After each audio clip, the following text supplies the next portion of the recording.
Bonjour, bonsoir et bienvenue pour cette nouvelle vidéo. Un peu spéciale aujourd'hui, contrairement à la semaine dernière, nous allons vous parler des films qu'on a détestés cette année. Et oui, puisque le cinéma ne peut pas faire que des bons films, malheureusement. Et d'ailleurs, comme d'habitude, je suis en compagnie de Blue Torch. Comment vas-tu? Hey, salut tout le monde, c'est Blue Torch, ça va et toi, comment vas-tu? Eh bien, ça va plutôt bien. Et donc, commençons sans plus tarder par le cinquième film de Blue Torch. Un des films que j'ai détesté, le moins aimé plutôt cette année, puis ce serait plus exact, c'est Belfast. Belfast, c'est un film qui se déroule pendant les années 60, où on suit plus ou moins la vie d'un enfant dans les quartiers nord de Belfast, où il y a pas mal de violence dans le quartier à cause de certaines répressions sociales ou je ne sais plus trop, et ce n'est pas mis dans le synopsis, donc je ne peux pas le redeviner. C'est un film qui n'est pas spécialement si mauvais, j'ai trouvé, mais qui est juste chiant en fait. Il n'a aucun intérêt et c'est plus ou moins tout en final. Le film ne raconte rien de spécialement intéressant et il ne fait rien non plus de spécialement intéressant dans ses actions ni rien. Le film ne fait pas spécialement énormément de grosses fautes, mais au final, il fait plein de petites erreurs comme ça qui sont pas énormes de manière générale, mais qui vont juste décrocher progressivement du film et qui vont faire que le film, en fait, tu vas juste perdre le fil et juste te dire, bah, en fait, le film n'est pas intéressant.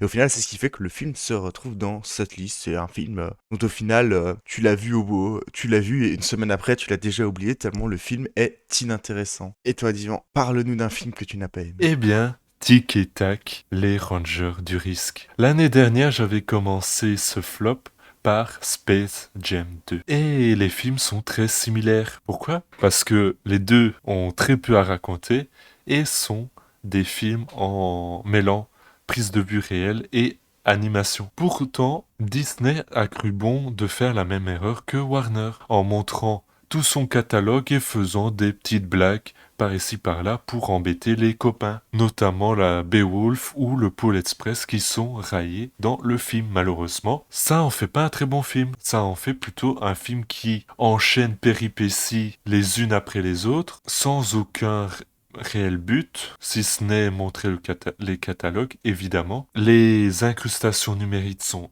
exécrables, on n'y croit à aucun moment, et pourtant, il y a bien une chose qu'il faut souligner, c'est que Roger Rabbit a été fait il y a très longtemps, en 1988, et deux films modernes, coup sur coup, année après année, sont incapables de relever le défi. Serait-il possible d'arrêter ce massacre, s'il vous plaît, et de faire des films intéressants pour les enfants aussi, puisque il est quand même fatigant de voir des films vains et idiots servis à destination de. Quel est ton quatrième film? Mon quatrième film, c'est un film dont on a parlé récemment sur la chaîne, c'est She Said. Oh She, non! Oh non, on va se faire insulter sur Twitter. She Said, du coup, globalement, ça raconte l'histoire de journalistes du New York Times qui vont enquêter sur un réalisateur qui a un peu abusé de certaines actrices et qui, du coup, veulent essayer de mettre la lumière dans tout ça et essayer justement de dénoncer ce réalisateur. Le film est globalement très chiant, avec un rythme très mal géré, et qui a un format d'enquête franchement pas hyper intéressant. Le film n'a également rien d'attachant, et ses personnages sont tout autant osefs les uns que les autres. On saurait même pas reciter un seul nom de personnage après avoir vu le film. Le film a quand même un point que moi j'avais un peu aimé, c'était la manière dont il décrivait les scènes d'abus sexuels, justement, qui étaient très explicites dans la description, mais qui derrière ne montraient rien. Mais au final, c'est un point que j'ai bien aimé, mais que certaines personnes n'aimeront pas du tout. C'est un point au final qui est assez plus positif pour ce film, et c'est pour ça qu'il se retrouve dans cette liste. Le film n'est vraiment pas fou du tout, qui a juste un message qui est assez intéressant, mais qui est juste, je trouve, très mal amené et de manière très maladroite. Eh bien, moi je vais vous parler de Pinocchio. Pas celui sorti récemment sur Netflix par Guillermo del Toro, mais l'autre, celui sorti sur Disney Plus par Robert Zemeckis. Ah, j'adore Disney. J'adore leur façon de faire quelque chose d'horrible avec un bon matériau de base. Car ce film est, en plus d'être une usine à cauchemars pour enfants, sérieusement, regardez le renard, s'il vous plaît, est un film dont on ne croit à aucun moment. L'histoire, en plus du fait qu'elle devrait être mise au goût du jour par rapport aux contes, ceux qui n'ont pas fait, on ne croit jamais au fait que les animaux sont faits voulant être d'un point de vue réaliste, à l'instar du roi lion.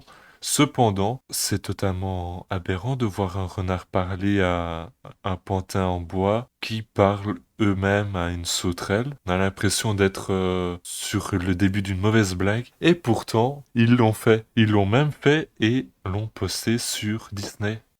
Quelle idée. Merci pour le contenu que vous nous offrez, les gars. C'est très gentil à vous. Et je termine par le dernier point, c'est qu'il souffre atrocement de la comparaison par rapport au Pinocchio de Netflix. Donc, un film à ne pas regarder et à préférer son homonyme. Quel est ton troisième film que tu as détesté? Mon troisième film, c'est justement un film Netflix, mais qui est beaucoup moins bien que le Pinocchio dont tu as fait référence. Le Pinocchio de Netflix, évidemment, pas le Pinocchio de Disney qui est, comme Divan l'a dit, pas spécialement. Enfin, c'est surtout que c'est le même, quoi. Mais bref, passons à mon film à moi, qui est Balle perdue 2. Du coup, la suite du premier Balle perdue, où le héros principal traque l'assassin de son frère et son mentor. Et c'est plus ou moins tout pour le synopsis, parce que c'est justement, je trouve, le plus gros problème du film. Le film ne raconte rien. Le film, c'est de l'action pendant 2 heures, à 1h30 en fait. Heureusement, parce que si c'était 2 heures, ce serait encore pire. Mais vraiment, le film ne fait que de la grosse action pendant 1h30 et il ne raconte rien. Il tente quelques plot twists à un moment, mais les plot twists ne marchent juste pas parce que l'histoire, on s'en fout du début à la fin, vu que l'histoire est plate en fait dès le début. L'action en plus, je la trouve pas spécialement folle. Après, pour un film français, parce qu'il me semble que c'est un film français, Mais elle ouais, OK, c'est ça. Pour un film français, l'action est très correcte, mais derrière, de manière générale, bah, l'action d'un film français, ça reste pas non plus de l'action spécialement exceptionnelle. Et au final, on peut juste se dire que regarder un autre film d'action serait bien plus intéressant. Et au final, bah, j'ai plus rien à dire sur le film parce que le film, je l'ai juste trouvé vide. Il fait que du gros pampan, de la grosse voiture et du vroom vroom. Et c'est du Fast and Furious, sauf que Fast and Furious, au moins, va plus dans l'absurde et est beaucoup plus débile. Et a une histoire, au moins, même si elle est débile aussi. Et toi, Divan, parle-nous d'un film que tu n'aimes pas. Morbius. Vous connaissez Morbius? Je suppose que les fans de Marvel ont attendu ce film pendant très longtemps. Un film où un savant fou décide de s'injecter le sang d'une chauve-souris buveuse de sang, justement, devenant ainsi un terrible vampire, à gros gros. Célèbre méchant de la franchise Spider-Man, le film voulait se mettre comme une origin story, un potentiel film de méchant ou un film Spider-Man. Je ne sais pas, il s'en m'en touche une sans bouger l'autre. La chose notable, c'est que, comme les Spider-Man de Marvel, oui oui, Sony a décidé de faire les choses de très mal façon. Il n'y a rien. Et ça, c'est particulier dans un film de 2 heures et demie. Les scènes de CGI sont au mieux illisibles, au pire irregardables, mais c'est surtout la façon dont Morbius est raconté et écrite au premier degré.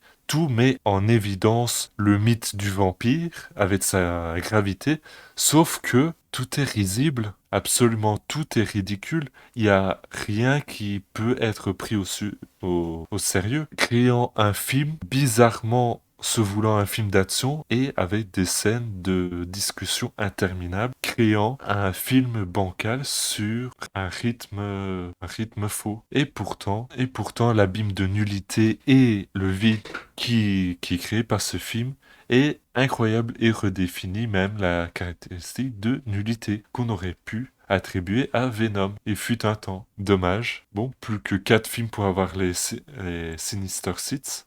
J'espère qu'ils seront d'aussi bon niveau. Du coup, là, on arrive dans les films que, pour le coup, j'ai vraiment détester, c'est des films qui m'énervent pas mal. Et ici, on va parler des Cinq Diables, un film que Denis aime bien d'ailleurs, je pense. Mais il y a beaucoup de films que je déteste et que Denis adore. Ici, les Cinq Diables, du coup, ça parle de Vicky, qui est une fille un peu solitaire et qui a un don. Elle peut sentir et reproduire globalement les odeurs qu'elle sent. Elle extrait d'ailleurs l'odeur de sa mère, hein, à qui elle voue un amour assez maladif. Un jour, la sœur de son père fait irruption dans leur vie et Vicky s'élance dans l'élaboration du coup de son odeur. Et elle est alors transportée dans les souvenirs de sa sœur, où elle découvre tous les secrets de son village. Un synopsis que j'ai globalement lu parce que je ne me souvenais plus assez du film pour réellement improviser quelque chose. Le film est globalement juste énervant. C'est typiquement le genre de film que je n'aime pas. Il regroupe tous les points qui m'énervent dans un film. Le film veut globalement dépeindre la vie de manière la plus réaliste possible, mais au final ne fait que montrer des éléments surréalistes avec globalement du dialogue ou des personnages qui n'ont rien de vrai. C'est comme si le film ne comprenait pas lui-même, je trouve, ce qu'il racontait. Il y a quand même un fond d'histoire, mais l'histoire est assez peu intéressante, hein. Et même si elle peut être vue d'une manière assez originale avec la fille qui, du coup ne veut pas que sa mère soit en couple avec quelqu'un d'autre que son père, et qui elle, est traitée de manière assez intéressante, mais derrière, bah, c'est traité d'un point de vue du passé et pas vraiment du présent, et d'une certaine manière, c'est assez mal fait. Et le film tente des choses, mais c'est des choses qui ne marchent pas du tout, et au final, c'est ce qui est le plus reprochable dans le film. C'est que tout ce qu'il essaie de faire, hein, on peut lire, c'est bien, il essaie de faire des choses, mais ces choses ne marchent juste pas à mon goût, et rend le film totalement inintéressant et juste totalement énervant parce que t'as juste pas envie de continuer le film quand tu le regardes, quoi. Arthur Malédiction. Il fut un temps où Luc Besson fut considéré comme un grand réalisateur par je ne sais quelle magie, alors qu'il a fait que des mauvais films. D'ailleurs, je crois que je n'aime que Taxi de lui, parce que c'est beau, et ça me fait beaucoup rire de me moquer. Dans ce film, on reprend la saga Arthur et on en fait un nouvel opus. Un film racontant comment une bande d'adolescents sont fans hardcore de la saga Arthur et les Minimoys. Un film de science-fiction donc. Le réalisateur crée un film incroyablement nul et surtout raté. Le résultat, je n'ai même pas envie de m'acharner sur ça, tant il n'est rien au final.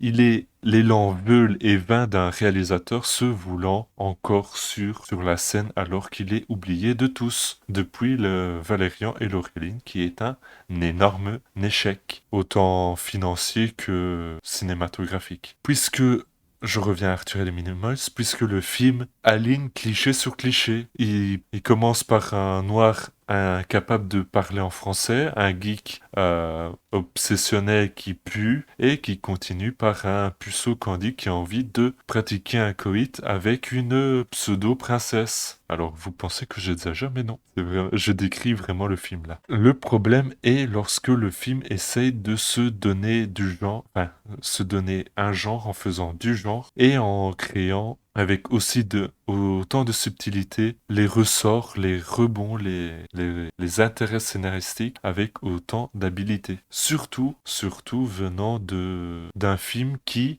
d'après les témoignages de personnes ayant travaillé sur ce film, était un véritable enfer. Comment je peux formuler ça? Puisque des élèves de l'école de Besson ont été débauchés pour travailler et n'ont pas été payés. Entre autres problèmes, donc un film à ne pas voir et à ne pas faire la publicité, contrairement à ce que je fais, bien joué. J'espère en tout cas que Besson mange ses mini-morts. Prochain film que tu as détesté. Le film, du coup, que j'ai le plus détesté de cette année, de l'année 2022, eh bien, c'est Men. Men, c'est un peu un film d'horreur un peu étrange avec une femme qui, du coup, va se réfugier dans une maison de vacances dans les bois d'un petit village où il se passe pas mal de choses un peu paranormales et un peu dérangeante, on va dire. Ce film, bah, globalement, il est chiant. Il ne raconte pas vraiment quelque chose en soi. Il se contente beaucoup de montrer des images sur un fond de scénario un peu bâclé. Et globalement, il se contente surtout de vouloir faire des choses sans pour autant les faire de manière cohérente, hein. Il sous-entend beaucoup de choses sans jamais réellement prendre parti. Et au final, bah, le film ne fait juste rien.